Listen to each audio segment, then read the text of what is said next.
Hello and welcome to a new edition of Africa Today. In the coming hour, we'll review some reports from the African continent. And Minister of Foreign Affairs Badr Abdelati said private sector is one of the main pillars for deepening Egypt's economic relations with African countries.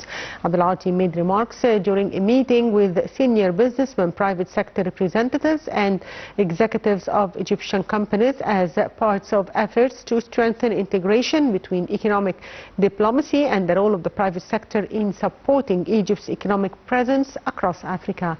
Details in the coming report.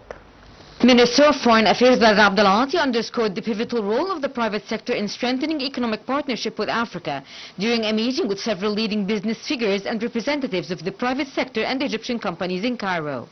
According to the Egyptian Foreign Ministry, Abdelati affirmed that the private sector is crucial for deepening economic relations with African countries, increasing the volume of trade exchange and attracting joint investments. He praised Egyptian companies working in Africa, stressing that they excel in seizing available opportunities to invest in and implement development projects with sustainable economic returns. Abdelati noted that the ministry prioritizes coordination with African governments and relevant institutions and bodies to remove procedural and regulatory obstacles, thus creating a conducive business environment for Egyptian companies. He emphasized the expansion of cooperation in economic sectors with high feasibility, including infrastructure, small and medium-sized enterprises, SMEs, energy, transport and logistics, agriculture and health and pharmaceutical industries. He also emphasized the importance of Egyptian banks in African countries for boosting economic cooperation. Furthermore, he underscored the crucial role of the Egyptian Agency of Partnership for Development, EAPD, in facilitating economic cooperation between Egypt and African countries. According to the Central Agency for Public Mobilization and Statistics, CAPMAS, total trade between Egypt and the African Union, AU, member states reached $9.9 billion in 2024, up from $9.2 billion in 2023, a 7.6% increase. And now we are joined over the phone by Ambassador Gamal Bayoumy, former Assistant Foreign Minister. Good afternoon, Mr. Ambassador. Good afternoon. How are you? Good, sir. So, sir, how do you weigh the importance of the private sector for the economy and when it comes also to Africa and joint ventures? Very important. I am happy to hear this piece of news, and I used to encourage the private sector to come and cooperate wherever we are, especially in Africa. Africa, it's not the market of government, it's the market of private sector to go to sell. There are many things we can sell in Africa, but it needs a small private sector gentlemen to know it and to cooperate that. As of the government, of course, we have funds to cooperate and to finance some big projects. This is good also.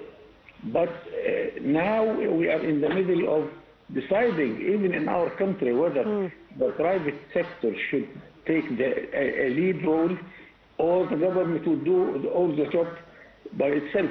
This is not possible, by the way.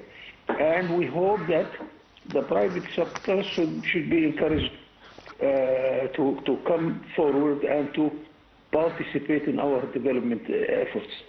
Here I tell you a small joke I am always saying. We are encouraging private sector, but there is a big question here. Have you ever seen a movie in the cinema or in the television where they show good private sector gentlemen? All the investors in the private sector in our movies are thieves or abusing their efforts in our life. So even the mass media is not encouraging rightly the private sectors to come forward and participate.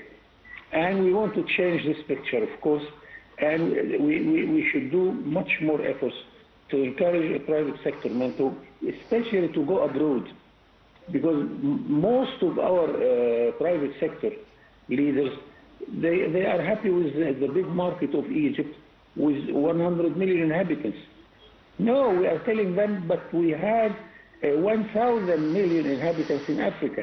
We have 500 million inhabitants in Europe. 27 countries, and we have also the Arab Free Trade Area.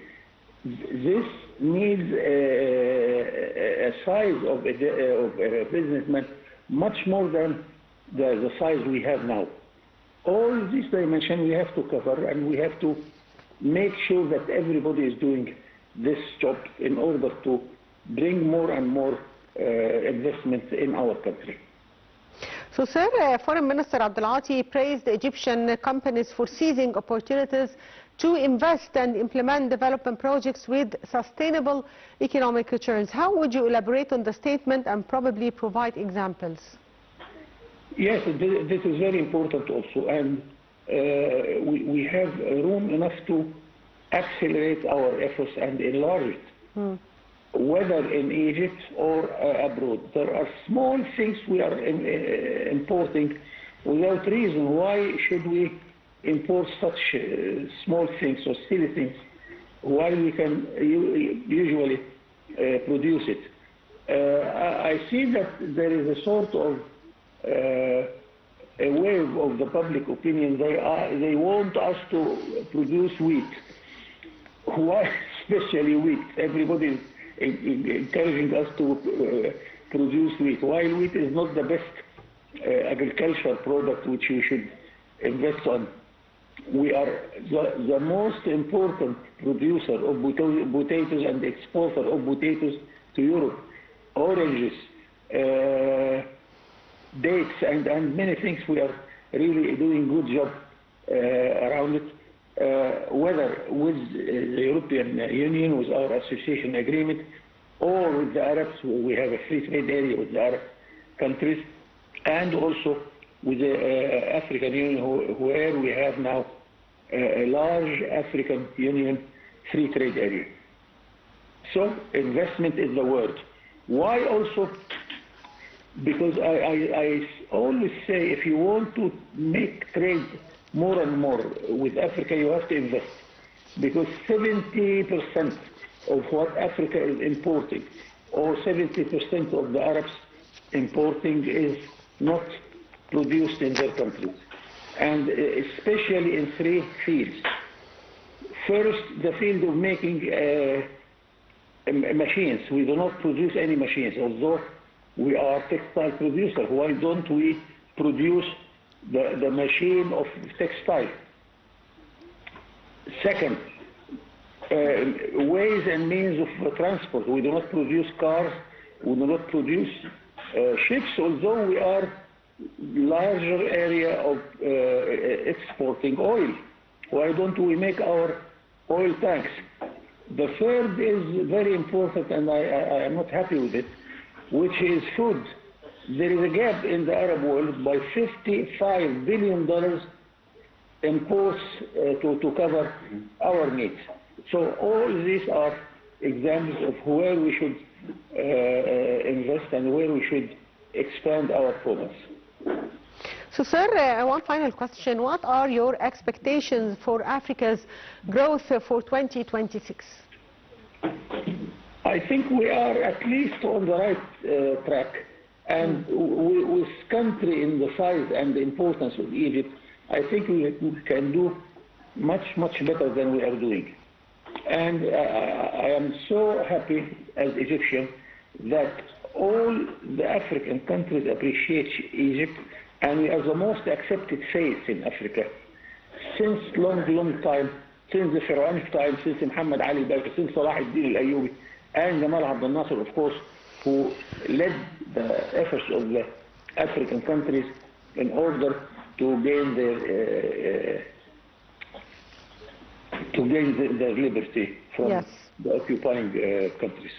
Yes, I'd like to thank Ambassador Gamal Bayoumy, former Assistant Foreign Minister. Thank you, Mr. Ambassador, for being with us. And back to our news from the African continent. And Egypt ranked first in Africa in 2025 Government AI Readiness Index issued by Oxford Insights, climbing 14 places globally to rank 51st worldwide among 195 countries.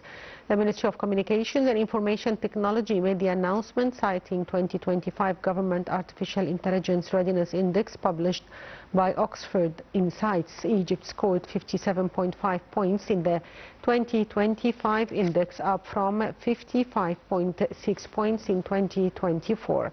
Egypt also ranked 4th in the Middle East and North Africa region, behind Saudi Arabia, Israel and the UAE. The Oxford Insights Index, published annually since 2017, assesses governments' readiness to adopt and deploy AI using 69 indicators across 6 pillars. Oxford Insights said countries as Egypt are expanding the use of AI across national priorities while shaping policies to strengthen domestic AI ecosystems, noting that gaps in digital infrastructure and talent development remain challenges in some contexts. And Sudan's paramilitary rapid support forces launched a drone strike Monday on an army base in the southeastern city of Sinjar. A military source said that RSF drones targeted the headquarters of the Army's 17th Infantry Division in Sinjar, the capital of Sennar State. Sennar State has seen relative calm since the army recaptured key Sudanese cities in late 2024. The Sudanese army has been battling the RSF militias since April 2023 in a war that killed tens of thousands of people and displaced millions. The Quad mechanism, which includes Egypt, Saudi Arabia, United Arab Emirates and United States, has been working to mediate a peaceful resolution to the conflict in Sudan. Cairo has reiterated its support for Sudan's internationally recognized government and stressed its rejection of any attempts to violate the country's sovereignty or territorial integrity.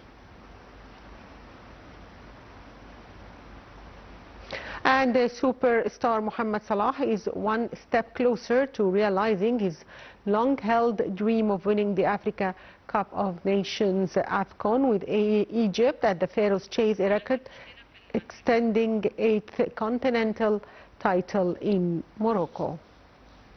And moving to our featured story for today, and a recent study found that drones can be a valuable ally in elephant conservation. The study demonstrates the power of a new and rapidly evolving technology that allows us to probe ever deeper into the secret lives of elephants. Details follow.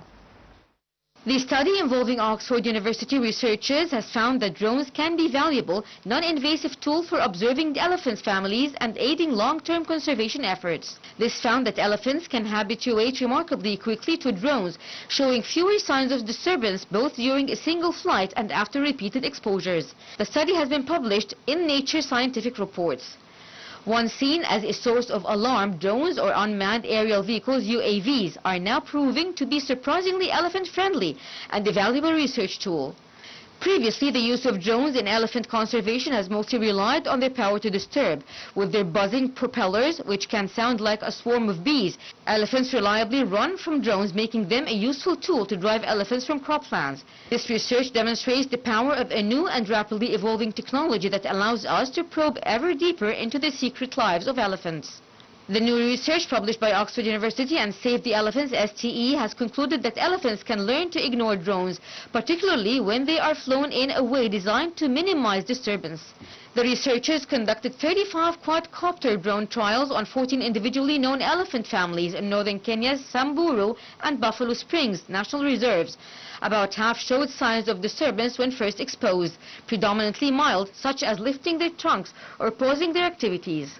These reactions diminished rapidly within just 6 minutes and were 70% less likely to recur in repeated flights. This finding could transform how scientists and conservationists monitor wildlife. Now drones could offer a completely new perspective as a non-invasive, cost-effective observation tool, helping scientists gather data about elephant movement, social interactions and responses to environmental changes with minimal interference. The onboard cameras and integrated sensors gather large amounts of data, which AI-enabled software can search for patterns that have eluded human researchers until now. Well, dear viewers, that's all for Africa Today. Thank you for watching.